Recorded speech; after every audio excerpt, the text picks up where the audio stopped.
So you be the volunteer. Okay, আমার কাছে এখানে এক প্যাকেট কার্ড আছে।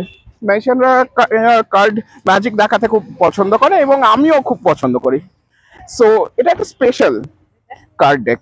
তার কারণ হচ্ছে যে এখানে 52টার ভেতর 51টা তাসই লোকজন আগেই সিলেক্ট করে নিয়েছে। ঠিক আছে, আচ্ছা একটা কাজ করা যাক।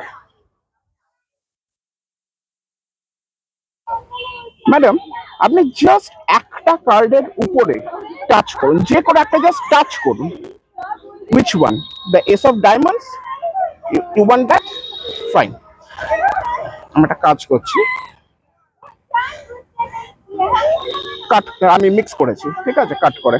এবারে ব্যাপারটা হচ্ছে আমি আগেই বলেছিলাম যে মানে 52টা তাসের ভেতর 51টা তাসই হচ্ছে যেটা অলরেডি চোজেন, এবং সেগুলোর পিছনে আমি অলরেডি লিখেও রেখেছি বিন চোজেন কথাটা।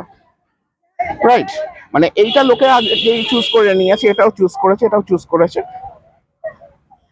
সব কটা চুজ করেছে, এবং এগুলোর পিছনে সেই কারণে বিন চোজেনও লেখা আছে। শুধুমাত্র এই যে কার্ডটা, এইটা কিন্তু আগে কেউ চুজ করেনি, যার কারণে এখানে লেখা আছে নট বিন চোজেন। ঠিক আছে, বাকিগুলো দেখুন বিন চোজেন কথাটা লেখা আছে। কোনোভাবে যদি এই যে কার্ডটা যেখানে নট বিন চোজেন কথাটা লেখা আছে, এটা যদি আপনার সিলেক্টেড কার্ড হয়, সেটা কি ম্যাজিক হবে? হ্যাঁ, মানে বাকিগুলো সিলেক্ট করেছে, একমাত্র তাস যেটা মানে চুজ হয়নি। আপনার তাসটা ছিল এস অফ ডায়মন্ডস, আর এটাকে যদি আমরা টার্ন করি, this also becomes the ace of diamonds, which is your chosen card.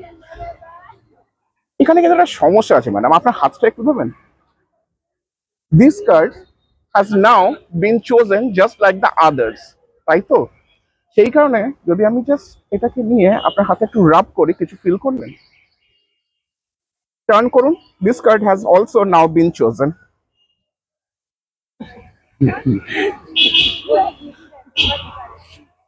Thank you so much, ma'am.